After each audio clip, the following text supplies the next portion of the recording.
The scent of coffee brewing used to be my favorite part of the morning.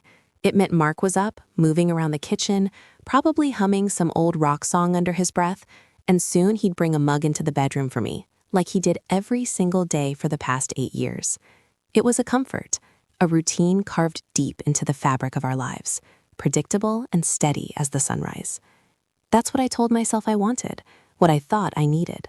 Stability, a good man, a future with a white picket fence and 2 kids and a golden retriever named Gus, just like we'd planned. He was a good man, Mark. He still is. Too good, maybe.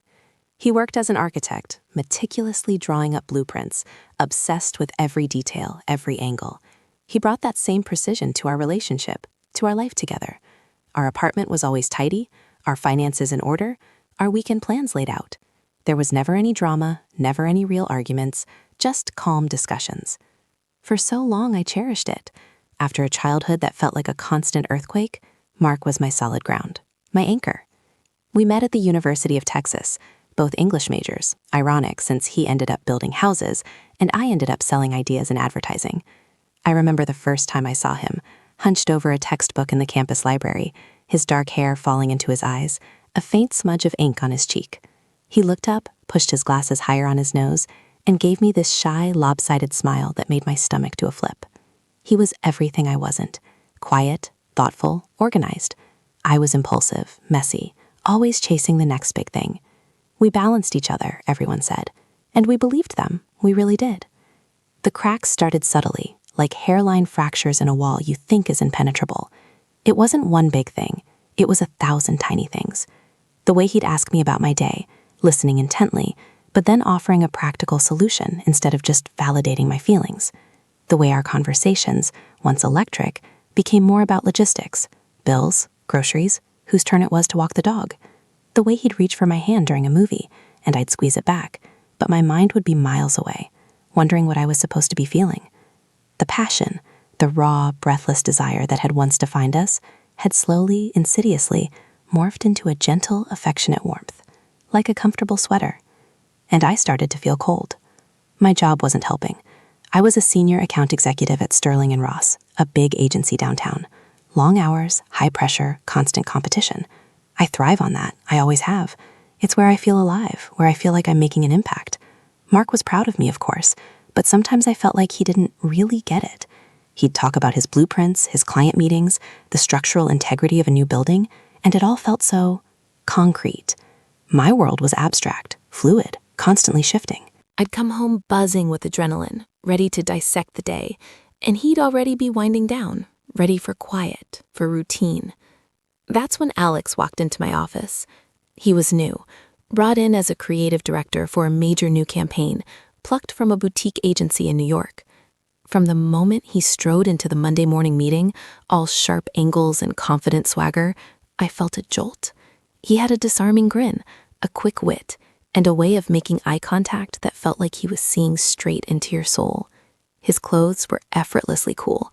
Designer jeans, a perfectly tailored blazer, no tie.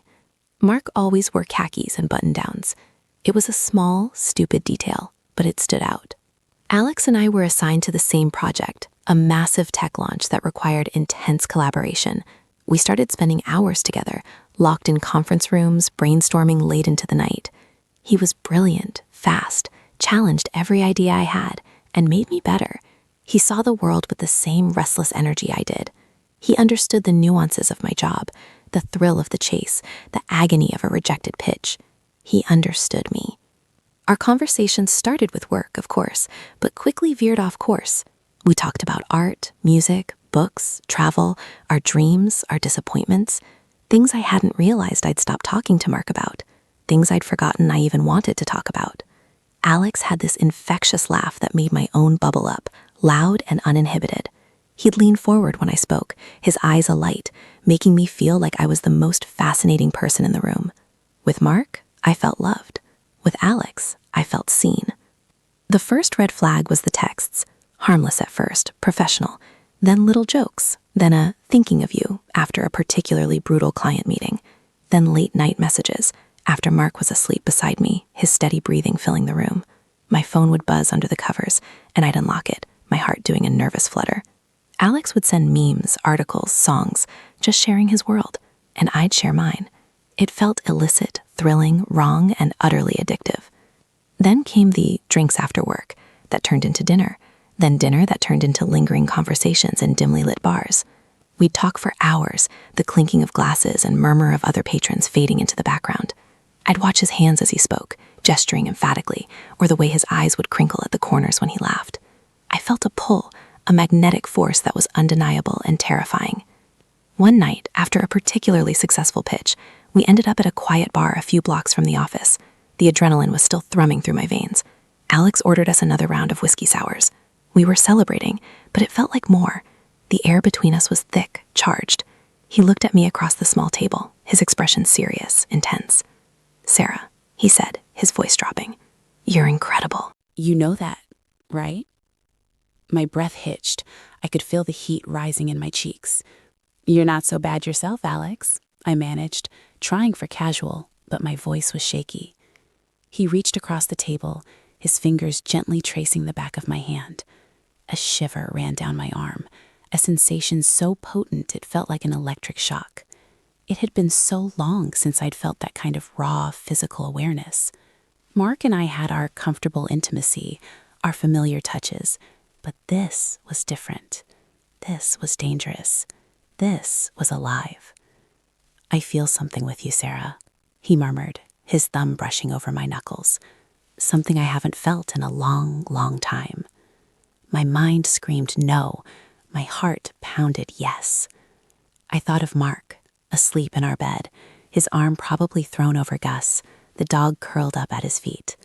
I thought of our shared dreams, our years of history, the stability he represented. I thought of the guilt that would surely consume me. But then Alex squeezed my hand just a little tighter, and all those thoughts dissolved into a hazy hum.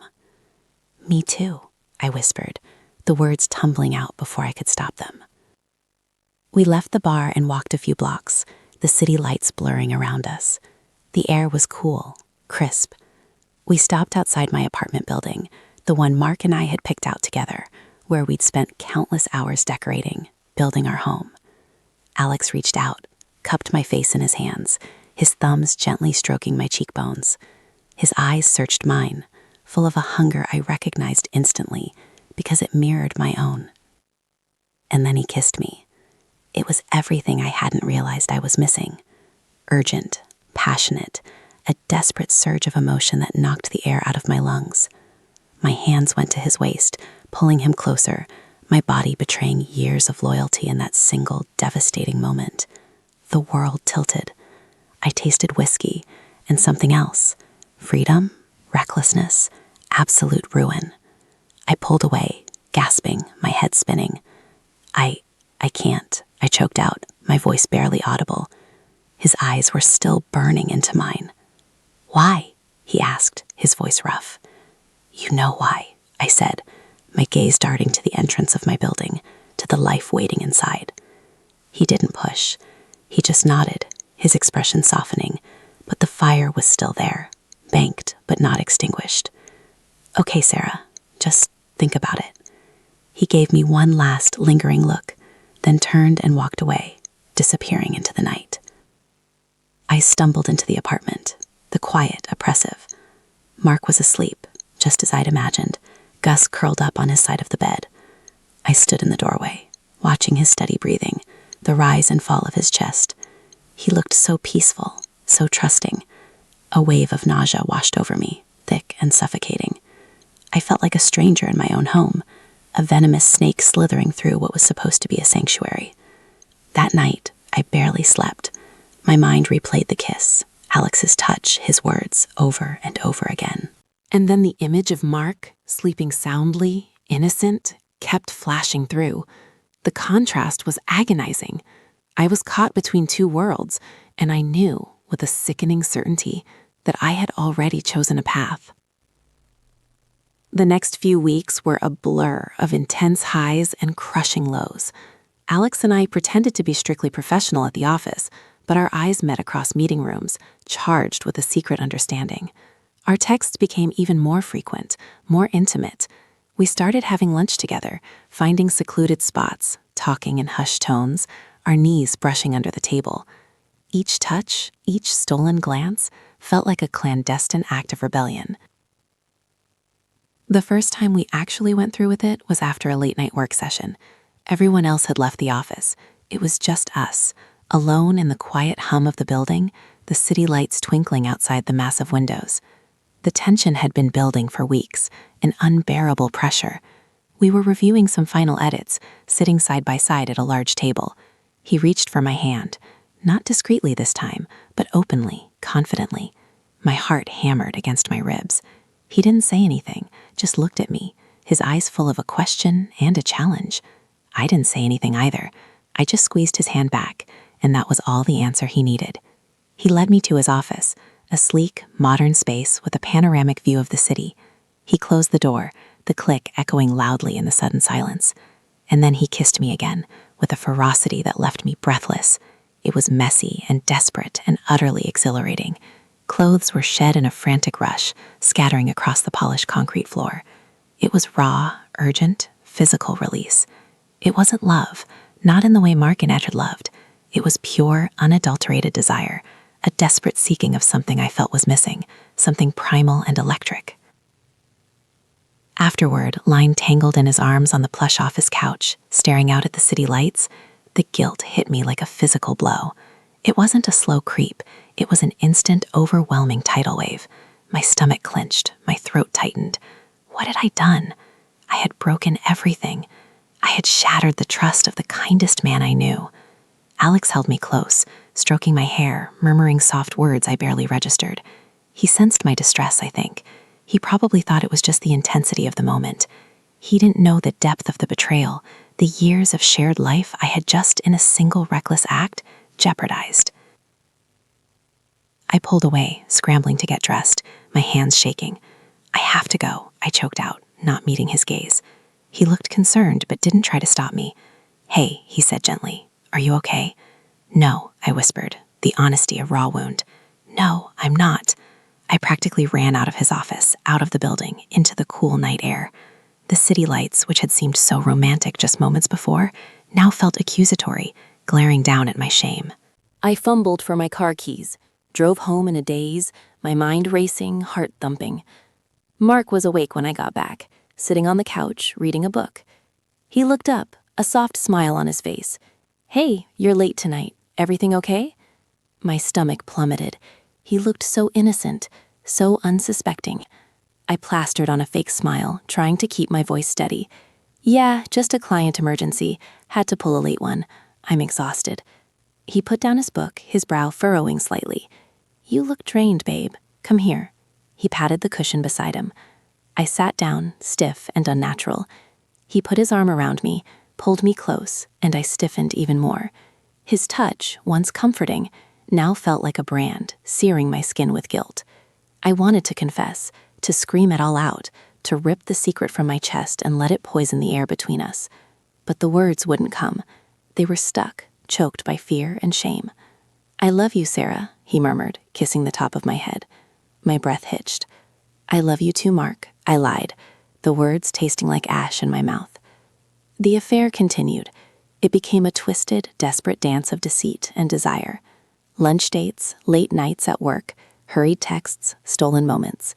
Each encounter with Alex was a thrilling rush, a fleeting escape from the mundane, a desperate attempt to feel something, anything, other than the creeping numbness that had settled over my life with Mark. And each time, the guilt was heavier, a lead weight dragging me down.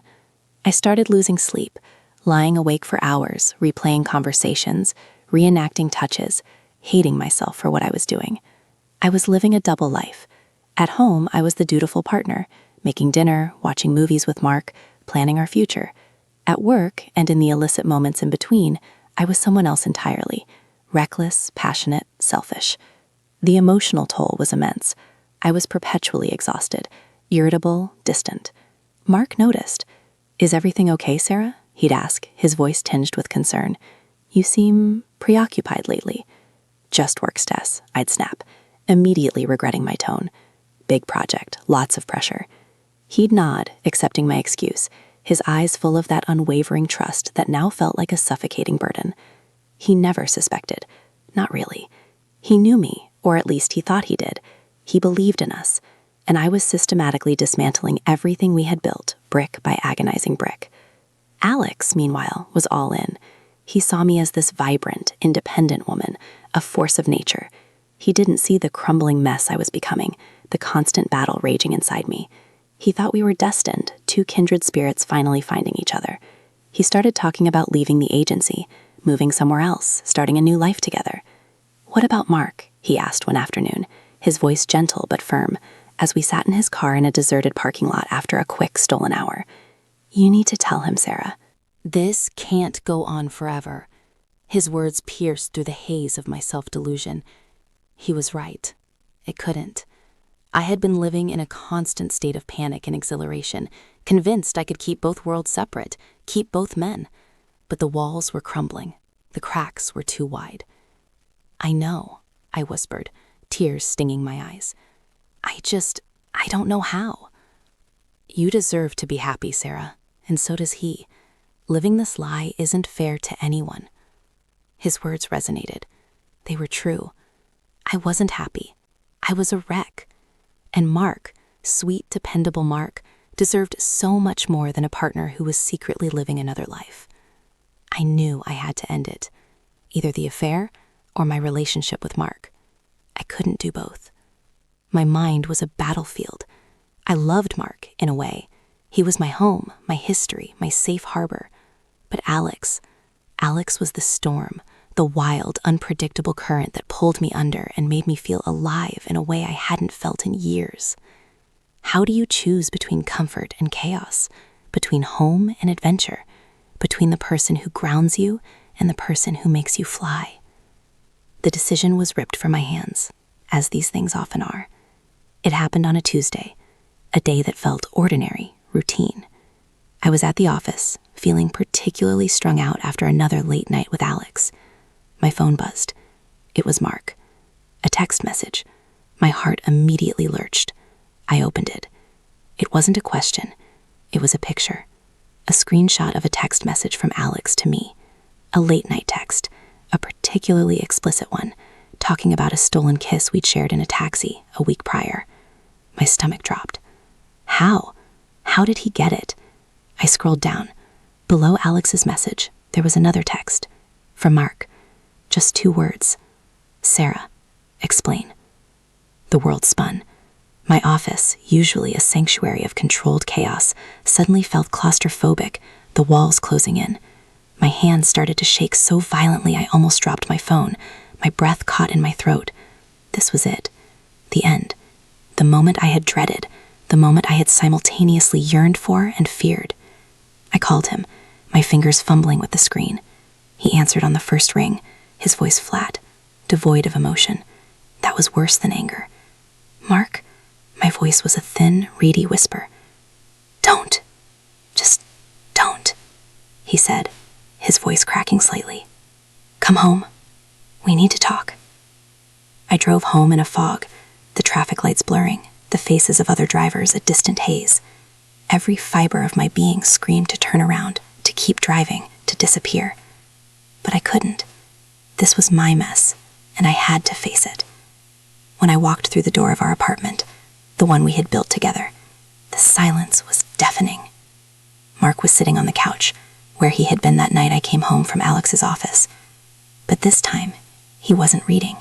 He was just sitting there, staring straight ahead, his hands clasped tightly in front of him.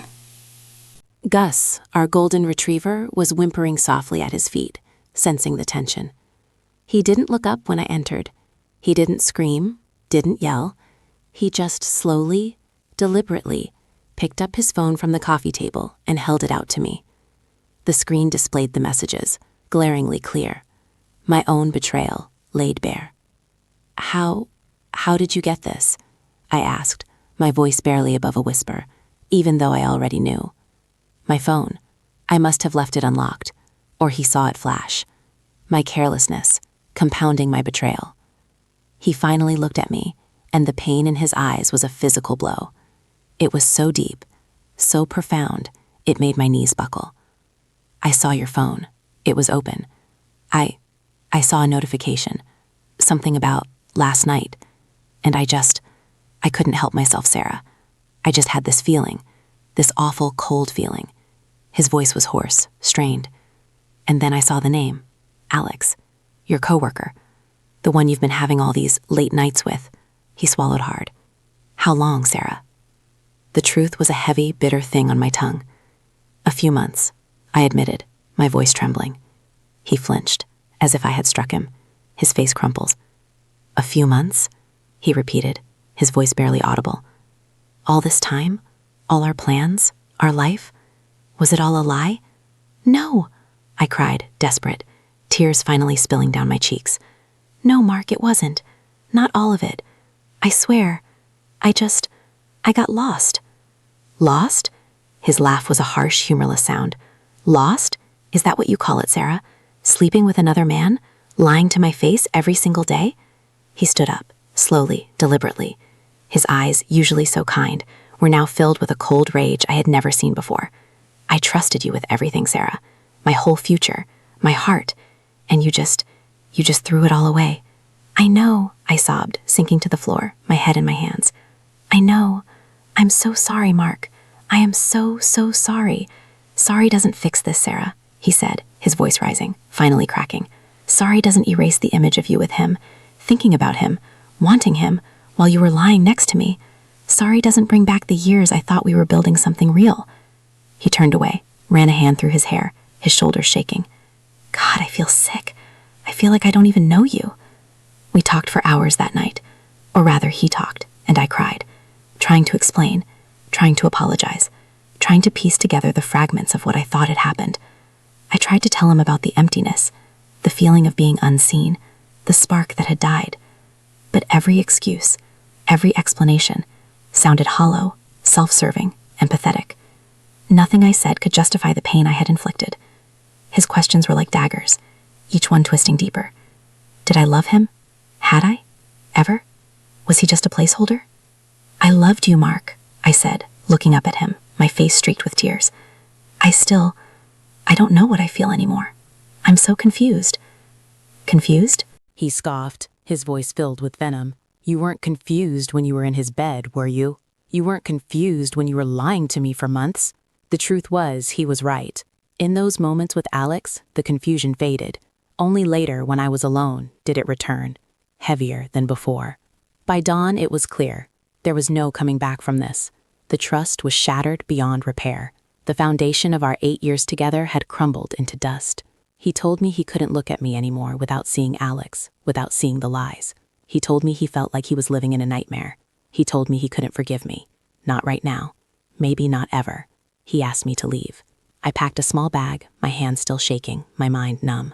Gus whimpered at my feet, nudging my hand, and I knelt down, burying my face in his fur, trying to memorize his scent, the feel of his soft coat.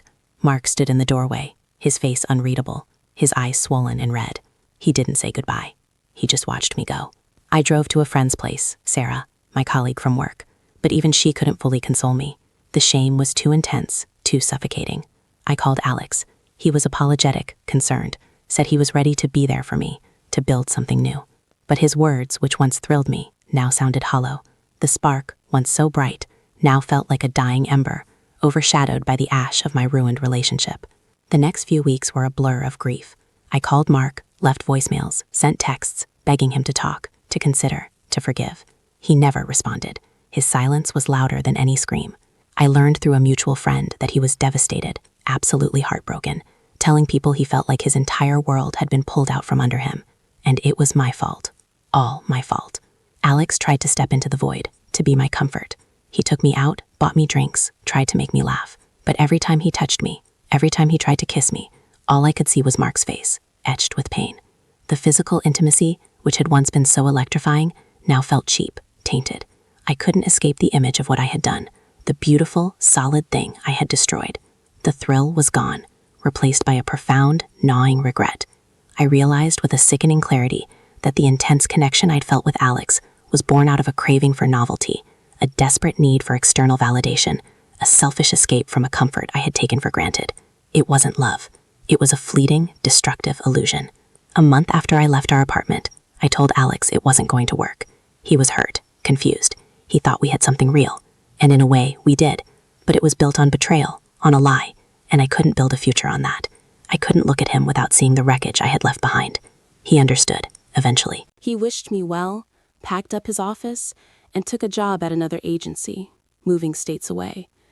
He was gone, a phantom of what he represented. I ended up moving into a small apartment on the outskirts of the city, far from our old neighborhood, far from the memories. I sold the engagement ring Mark had given me years ago, a beautiful sapphire he'd picked out himself, thinking it would fund a new beginning, but it only bought me more emptiness. Every day was a struggle. Guilt was a constant companion, a heavy cloak I couldn't shed. I missed Mark. Not just the physical presence, but the quiet understanding, the unwavering support, the feeling of safety he always provided. I missed the future we had meticulously planned, now shattered into a million pieces. I see him sometimes, or pictures of him. Mutual friends share glimpses of his life on social media. He's thinner, looks tired, but he's still working, still building. He hasn't started dating anyone, as far as I know, and I haven't either. The thought of letting someone else into my life, of trying to build something new, feels impossible. The scars are too deep. The fear of repeating my mistakes, of inflicting that kind of pain again, is paralyzing. I still wake up some mornings, for a fleeting second, expecting the smell of coffee, expecting his gentle presence. And then the crushing reality hits. The silence is absolute. The empty space beside me is cold. I threw away something beautiful, something precious, for a fleeting moment of selfish desire. I destroyed my own home, my own happiness, and the happiness of the man who loved me unconditionally. I often wonder if I'll ever truly forgive myself. The woman I was before, the one who believed in fidelity and trust, she's gone, replaced by this hollowed-out version, carrying the weight of a monumental betrayal. Sometimes I think about reaching out to him again, just to see if time has softened anything, if there's even a tiny sliver of hope. But then I remember the look in his eyes that night, the utter devastation, and I know I can't. I don't deserve to ask for anything more from him. All I can do now is live with the consequences of my choices, alone in this quiet apartment, the scent of coffee a painful memory, a constant reminder of everything I lost, everything I ruined.